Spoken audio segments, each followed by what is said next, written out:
इस वक्त की सबसे बड़ी खबर, सबसे बड़ी जानकारी दे दूं दोस्तों कि दुनिया इस वक्त एक नहीं बल्कि चार युद्ध के मुहाने पर खड़ी है। मिडिल ईस्ट से लेकर एशिया पैसिफिक और अब यूरोप तक हर तरफ हथियारों की भाषा तेज होती हुई नजर आ रही है। सवाल यह नहीं है कि तनाव है या नहीं, सवाल यह है कि क्या अब युद्ध सिर्फ समय की बात रह गया है। सबसे पहले आपको ले चलते हैं ईरान की तरफ। ईरान से जो खबर निकलकर सामने आ रही है वो ये है कि ईरान ने अपने एयर स्पेस को बंद कर दिया है। रिपोर्ट्स के मुताबिक अगर बात करूं तो ईरान ने अपना एयर स्पेस पूरी तरीके से शट डाउन कर दिया है। कोई भी आवाजाही अब ईरान से नहीं हो रही है। अंतर्राष्ट्रीय राजनीति में यह कोई मामूली कदम नहीं होता है। जब कोई देश अपना एयर स्पेस बंद करता है तो इसका सीधा मतलब होता है या तो युद्ध की तैयारी या किसी बड़े हमले की आशंका। और इसी बीच ईरान के सुप्रीम लीडर की खुली ललकार भी सामने आ चुकी है। ईरान के सुप्रीम लीडर ने जो ललकार अमेरिका को इस बार दिखाई है वो सीधे तौर पर संदेश दे रहा है कि कुछ बड़ा होने की उम्मीद जो है जाहिर की जा रही है। इस बार ईरान के सुप्रीम लीडर ने कहा है कि हम छोड़ेंगे नहीं, हम छोड़ेंगे नहीं। यह बयान सीधे सीधे अमेरिका और उसके सहयोगियों को चुनौती माना जा रहा है। ईरान अमेरिका के रिश्ते पहले से ही बारूद पर खड़े थे। अब सवाल यह है कि क्या यह बारूद कभी भी चिंगारी पकड़ सकता है। अब जरा ध्यान दीजिएगा दोस्तों, क्योंकि इस युद्ध के बीच सऊदी अरब के भी तीखे अंदाज जो है अमेरिका को सीधे तौर पर चेतावनी के तौर पर दी गई है। ईरान के समर्थन में सऊदी अरब जो लंबे समय तक अमेरिका का सबसे मजबूत सहयोगी माना जा रहा था, अब उसी अमेरिका को खुली चेतावनी दे रहा है। राजनयिक हलकों में यह माना जा रहा है कि सऊदी अरब नहीं चाहता है कि ईरान के खिलाफ कोई भी बड़ा सैन्य टकराव हो। सऊदी अरब ने साफ तौर पर अमेरिका को संदेश दे दिया है, चेतावनी दे दिया है कि वो अपना एयर स्पेस ईरान पर अटैक करने के लिए नहीं खोलेगा। पूरे मिडिल ईस्ट को इस वक्त जो है आग में झोंकने की तैयारी चल रही है दोस्तों। तेल, व्यापार और क्षेत्रीय स्थिरता सब कुछ दांव पर मिडिल ईस्ट का लगा हुआ है। यानी अमेरिका अब मिडिल ईस्ट में अकेला पड़ता हुआ दिखाई दे रहा है, क्योंकि मिडिल ईस्ट के एक कंट्री इस वक्त ईरान के सपोर्ट में। सऊदी का जो बयान है वो सीधे तौर पर बताता है कि ईरान के सपोर्ट पर नजर आ रहा है। अब चलते हैं दोस्तों एशिया पैसिफिक की तरफ। ताइवान के आसपास चीनी लड़ाकू विमान देखे गए हैं। खबरों की बात की जाए तो 11 चीनी युद्धपोत ट्रैक किए गए हैं। चीन ने ताइवान के सामने 11 युद्धपोत ट्रैक किए हैं, यानी कि युद्धपोत को लाकर खड़ा कर दिया है। चीन पहले भी ये तमाम चीजें कर चुका है। ताइवान को वो अपना हिस्सा मानता है, लेकिन अब सैन्य गतिविधियों में जिस तरीके की तेजी दिख रही है वो सिर्फ अभ्यास नहीं लग रही है दोस्तों। अगर ताइवान पर संकट आता है तो याद रखिएगा अमेरिका, जापान और कई पश्चिमी देश सीधे इसमें कूद सकते हैं। अब यूरोप की तरफ भी एक नजर डाल लेते हैं। यूरोप की तरफ क्या हो रहा है ये भी आपको जानकर हैरान कर देगा। रिपोर्ट्स के मुताबिक अगर मैं बात करूं दोस्तों तो जर्मनी ने ग्रीनलैंड में नाटो सैनिक भेज दिया है। ग्रीनलैंड जो आर्कटिक रीजन में रणनीतिक रूप से बेहद अहम माना जाता है। यह कदम साफ संकेत देता है कि नाटो अब रूस और चीन दोनों पर नजर रखे हुए हैं। रूस और चीन दोनों पर नजर रखे हुए हैं। आर्कटिक में सैन्य मौजूदगी बढ़ना सीधे सीधे बताता है कि युद्ध सिर्फ जमीन पर नहीं, समुद्र और बर्फ के नीचे भी लड़ा जाएगा। यानी कि कुल मिलाकर एक बड़ी लड़ाई जो है पूरी दुनिया में देखने सुनने को मिल सकती है। अब बड़ा सवाल यह है कि क्या तीसरे विश्व युद्ध की जमीन तैयार हो रही है।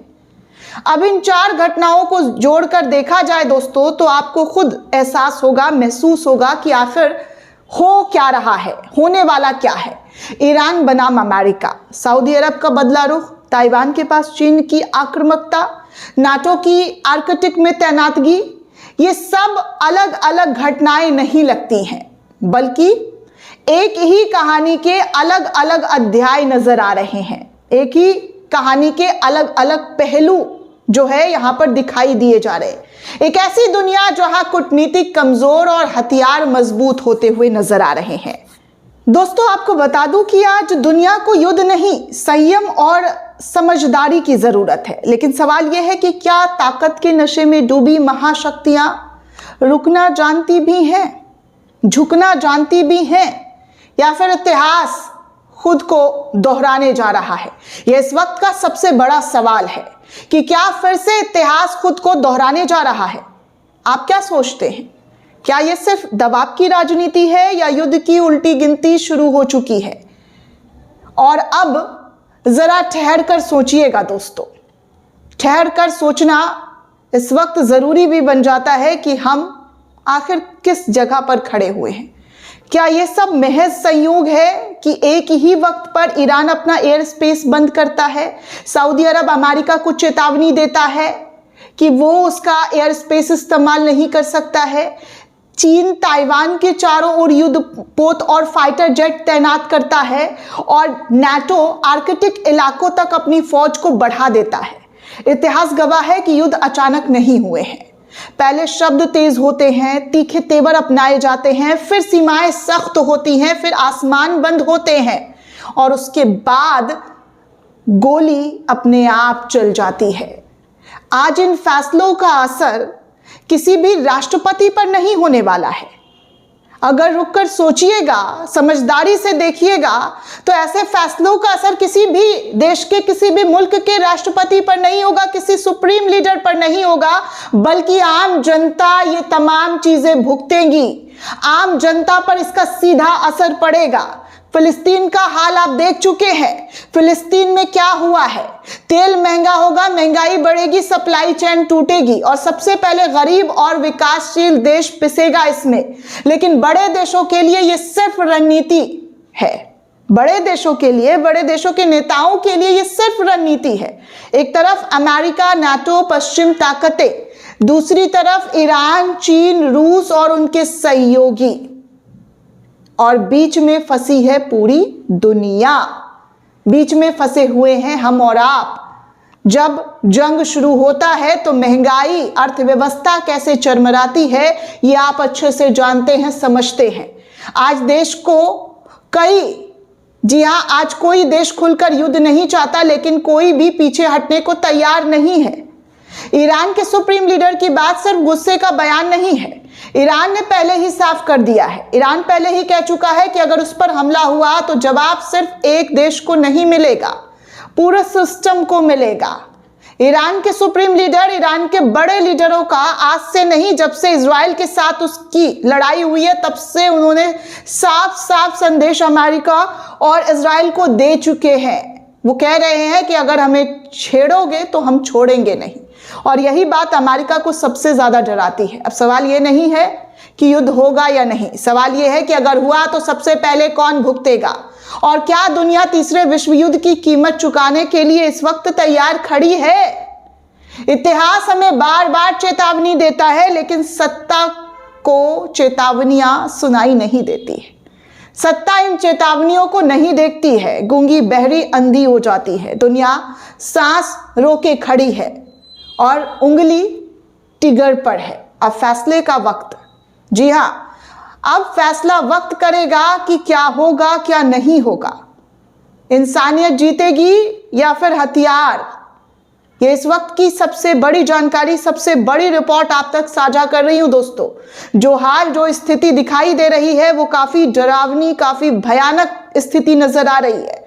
ये तो भारत की तरफ से कल ही एडवाइजरी जारी कर दी गई थी, जिसमें ईरान के अंदर जितने भी लोग हैं, जितने भी भारतीय हैं, उनको पूरी तरीके से ईरान छोड़ने की बात कह दी गई थी। और आज ईरान की तरफ से अपना एयर स्पेस बंद कर दिया गया है। ये इस ओर इशारा कर रहा है कि बहुत ही जल्द कुछ बड़ा होने की संभावना जताई जा रही है। बड़े युद्ध की तैयारियां ऐसी ही होती है। आपको याद होगा जब ईरान और इजराइल एक दूसरे से टकराया था तो कुछ ऐसे ही खबर पहले निकलकर सामने आई थी और फिर तबाही का वो मंजर पूरी दुनिया ने देखा कि ईरान के अंदर आम लोगों ने भुगता, इजराइल के अंदर आम लोगों ने भुगता, और फिलिस्तीन जो भुगत रहा है वो किसी से छुपा नहीं है। फिलिस्तीन की आज हालत कैसी है ये पूरी दुनिया में लोगों को पता है, लोग उनके दर्द को महसूस कर पा रहे हैं, तभी इतनी बड़ी तादाद में लोग सड़कों पर उतर आए हैं। दोस्तों, इस पूरे रिपोर्ट को लेकर आप क्या सोचते हैं, आपकी क्या प्रतिक्रिया है, हमें कमेंट करके जरूर बताइएगा। साथ ही साथ चैनल को ज्यादा से ज्यादा लाइक, शेयर और सब्सक्राइब करना बिल्कुल भी ना भूलें। जय हिंद, जय भारत।